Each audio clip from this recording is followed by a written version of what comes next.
teman-teman semua, perkenalkan nama saya Diana Merita Bele, NPM 12190019.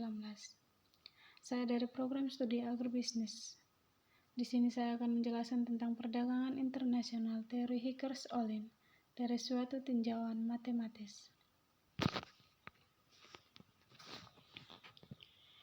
Teori perdagangan internasional merupakan gagasan yang dimulai ketika ekonomis Swedia yaitu Eli Vickers tahun 1919 dan Bertil Ohlin tahun 1933 mengemukakan penjelasan mengenai perdagangan internasional yang belum mampu dijelaskan dalam teori keunggulan komparatif. Teori ini juga membahas tentang kelemahan dan penyebab perbedaan produktivitas. Dalam teori Vickers-Ohlin terdapat dua kurva, yakni yang pertama kurva Isokos, yang merupakan suatu kurva yang menjelaskan tentang biaya-biaya produksi. Yang kedua kurva Isokwan, yang merupakan kurva yang menjelaskan kuantitas produk yang sama. Dalam hal ini, kedua kurva tersebut jika terjadi persinggungan antara keduanya, maka akan ditemukan titik optimal. Teori Vickers-Ohlin atau yang disebut dengan HO menjelaskan perdagangan antara dua negara.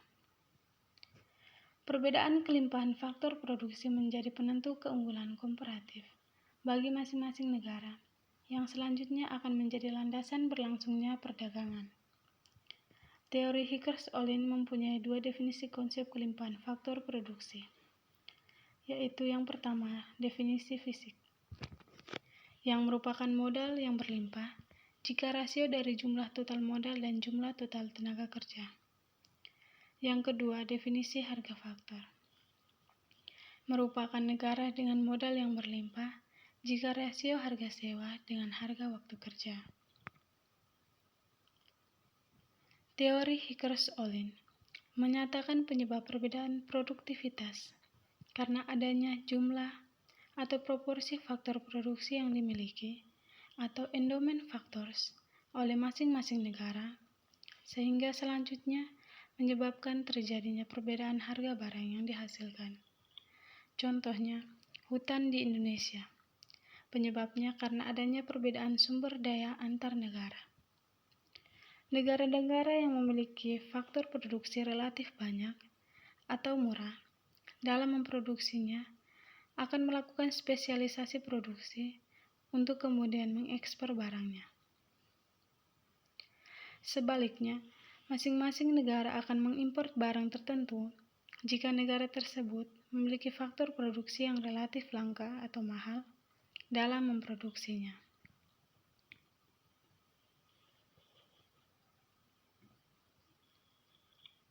Teori HO mengemukakan bahwa saat terjadi perdagangan, negara H sebagai negara yang berkelimpahan modal akan mengekspor komoditi 2 dan mengimpor komoditi 1.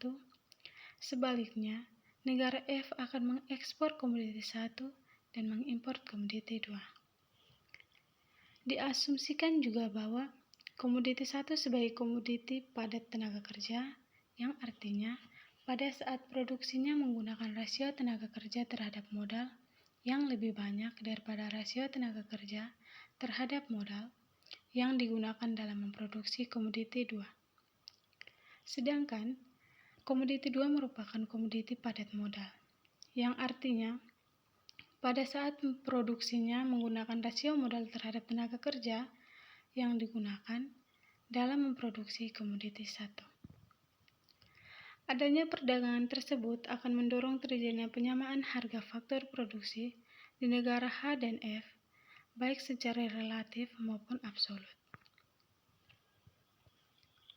Terdapat beberapa asumsi dari teori HO, yaitu yang pertama, terdapat dua komoditas dengan dua faktor produksi, yaitu komoditi 1 dan komoditi 2, dua faktor yaitu faktor fisik dan harga faktor. Yang kedua, selera konsumen yang identik sama. Yang ketiga, fungsi produksi yang bersifat konstan. Yang keempat, tidak ada perbedaan antara negara. Dan yang kelima, tidak ada pajak. Hipotesis dari teori HO. Yang pertama, produksi barang ekspor di setiap negara naik, sedangkan harganya turun. Yang kedua, harga atau biaya produksi suatu barang ditentukan oleh jumlah faktor produksi yang dimiliki negara. Yang ketiga, harga dari masing-masing negara cenderung sama atau bersifat homogen.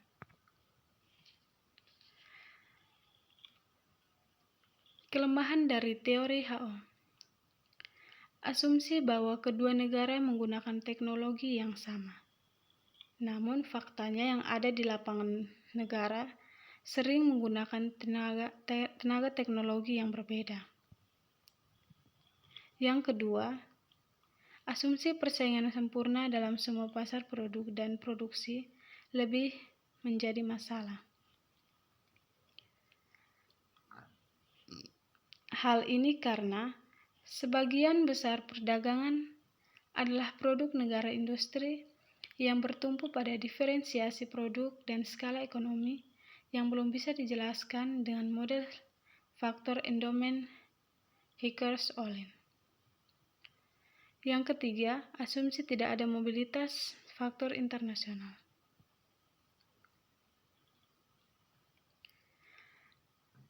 Adanya mobilitas faktor secara internasional mampu mensubstitusikan perdagangan internasional yang menghasilkan kesamaan relatif harga produk dan faktor antara negara. Maknanya adalah hal ini merupakan modifikasi Vickers-Ohlin tetapi tidak mengurangi validitas model Vickers-Ohlin.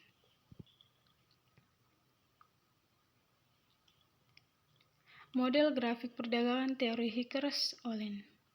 Di sini terdapat dua negara pada kurva isokos dan isokuan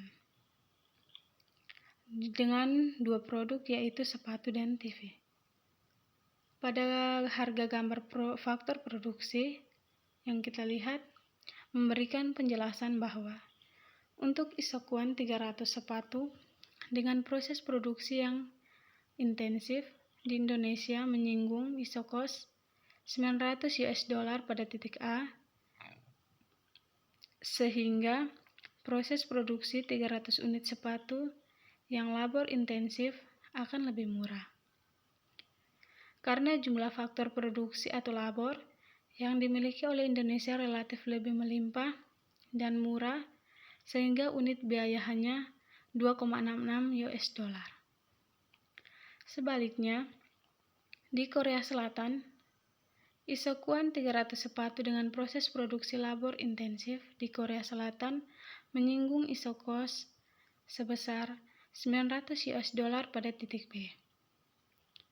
Sehingga proses produksi 300 unit sepatu yang labor intensif akan lebih mahal karena jumlah faktor produksi labor yang dimiliki oleh Korea Selatan relatif lebih sedikit dan murah, sehingga unit biaya menjadi $10. Isokos 800 dan isokos 900 CD, gambar 2, perbedaan harga faktor produksi isokuan 90 TV, labor isokuan 300 sepatu, isokos 800 dan isokos 900 kapital 8075 AB, sedangkan kondisi sebaliknya untuk isokuan 90 unit televisi di Indonesia menyinggung isokos $900 pada titik C. Sehingga proses produksi 90 unit televisi yang kapital intensif akan lebih mahal karena jumlah faktor produksi atau kapital yang dimiliki oleh Indonesia relatif lebih langka dan mahal, sehingga unit biaya menjadi $10. Sebaliknya di Korea Selatan, isokuan 90 televisi dengan proses produksi kapital intensif di Korea Selatan menyinggung isokos $800 pada titik D. Sehingga proses produksi 90 unit televisi yang kapital intensif akan lebih murah karena jumlah faktor produksi atau kapital yang dimiliki oleh Korea Selatan relatif lebih sedikit dan murah, sehingga unit biaya menjadi 8,88 US dollar. Sekian presentasi dari saya. Atas perhatian saya ucapkan terima kasih.